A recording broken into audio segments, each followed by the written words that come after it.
আসসালামু আলাইকুম pro cricket fans. দর্শক, গতকালকে বিপিএল এর ম্যাচে মাঠে নেমেছিল দুর্বার রাজশাহী এবং রংপুর রাইডার্স। আপনি জানলে অবাক হবেন, রংপুর রাইডার্স এবারের সিজনে দুর্বার রাজশাহীর কাছেই টানা 2 ম্যাচ হেরে গিয়েছে, যেটা অনেকটা অবাক করে দিয়েছে রংপুর রাইডার্সের সমর্থকদের। কেননা দুর্বার রাজশাহী এদিন কিন্তু আসলে শুরুতে ব্যাটিং করতে নেমে তেমন একটা সুবিধা করতে পারেনি। তারা নির্ধারিত 20 ওভারে মাত্র 119 রান দাঁড় করাতে পেরেছিল, যেখানে সর্বোচ্চ শানজামুল ইসলাম 28 রান করেছিল।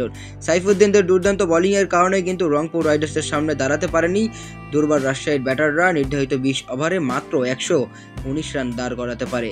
অপরদিকে রংপুর রাইডার্সের 120 রানের টার্গেটটা খুবই সহজ ভেবেছিল রংপুর রাইডার্সের সমর্থকেরা, তবে সেটা কিন্তু এত সহজে করতে দেয়নি তাসকিন আহমেদ, মৃত্যুঞ্জয় চৌধুরীরা।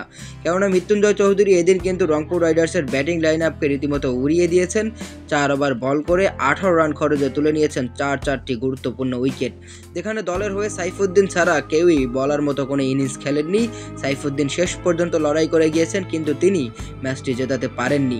31 বলে 52 রান করে অপরাজিত থেকেও মাত্র 2 রানে ম্যাচ হারতে হয়েছে রাজশাহীর কাছে রংপুরের, যেখানে শেষ ওভারে 25 রান দরকার থাকলে সাইফুদ্দিন প্রথম 2 বলে 2 ছক্কা হাঁকিয়ে আশা দেখিয়েছিল, তবে পরে 2টা ডট এবং পরে আরও 2টা বাউন্ডারি মেরেও কিন্তু ম্যাচটা জেতাতে পারেনি সাইফুদ্দিনের এই ম্যাচের আক্ষেপটা অনেক বেশি, কেননা শেষ মুহূর্তে এসে তিনি মাত্র 2 রানের জন্য নিজের দলকে জেতাতে পারেনি।